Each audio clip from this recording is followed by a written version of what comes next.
سلامونه په ما ګرانو خوږو ماشومانو. خدای دې وکړي چې نن ورځ به مو ډېره ښه تېره کړې وي.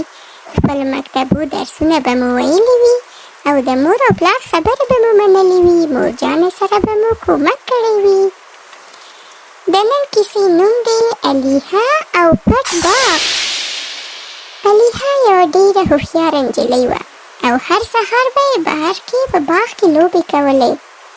په دا سهار هم الیها په وخت لوبو ته وتلې وه چې ناڅاپه یو ځلا کوونکی شی په ګلانو کې ولوېد. هغه ورته ټیټه شوه چې ګوري یوه زړه زنګ وهلې کیلۍ ده. هغې چې کیلۍ راواخیسته ورته ویې کتل نو ویې ویل دا خو ډېره پخوانۍ ښکاري. الیها دا کیلۍ راواخیسته او را روانه شوه. هغې ځان سره وویل ما خو هیڅ داسې شی ونه موند چې په دې کیلۍ به خلاص شي، خو یوازې یوه لار شته چې زه د کلب لټه وکړم. کله چې الیها په خپل باغ کې د کلب په لټون ګرځېده یوه پټه دروازه یې پیدا کړه چې په وریځو او ګلابو پوښل شوې وه. کله چې کیلي په کلب کې واچوله کیلي په کلب کې ځای شوه او له یو نرم غږ سره دروازه خلاصه شوه. هغې شاته یو پټ باغ و چې د جادو په رڼا کې ځلېده. داسې ښکارېده لکه یوه خیالي نړۍ. کله چې الیها باغ ته ننوته نو ګلابونو یې له مهرباني سره هرکلی وکړ. ښه راغلاست الیها، ګلابونو په یو آواز کې وویل. تاسو څوک یاست؟ الیها ډېره حیرانه شوه.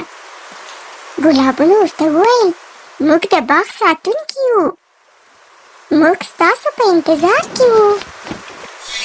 د باغ په منځ کې یوه کوچنۍ ځلېدونکې پري ولاړه وه. الیها چې کله د باغ دننه شوه نو الیها ته یې وویل سلام الیها او مسکی شوه. زه پیټل یم د ګلاب پري. تاسو د باغ جادو پرانیستی او اوس دا ستاسو د ساتلو لپاره دي.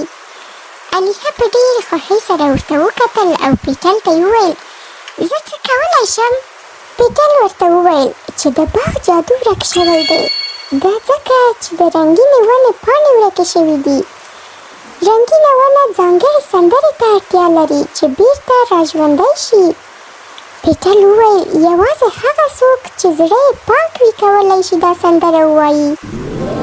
الیها سترګې بندې کړې او سوچ یې وکړ.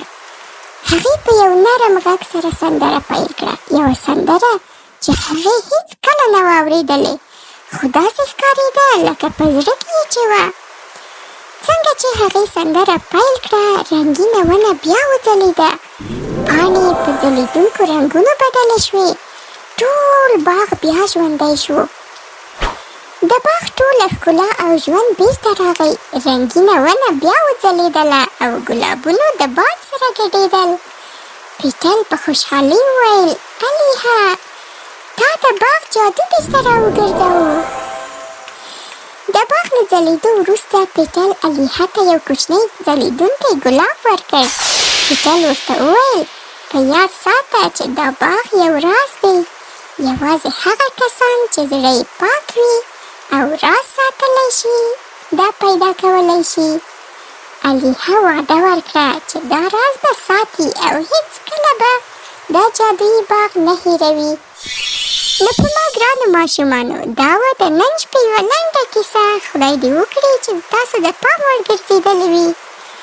د دې کیسې نه مطلب دا و چې جادو هغه وخت رښتیا کیږي چې موږ د طبیعت پاملرنه وکړو، اعتماد وساتو او د نړۍ ښکلا ته یو څه وکړو.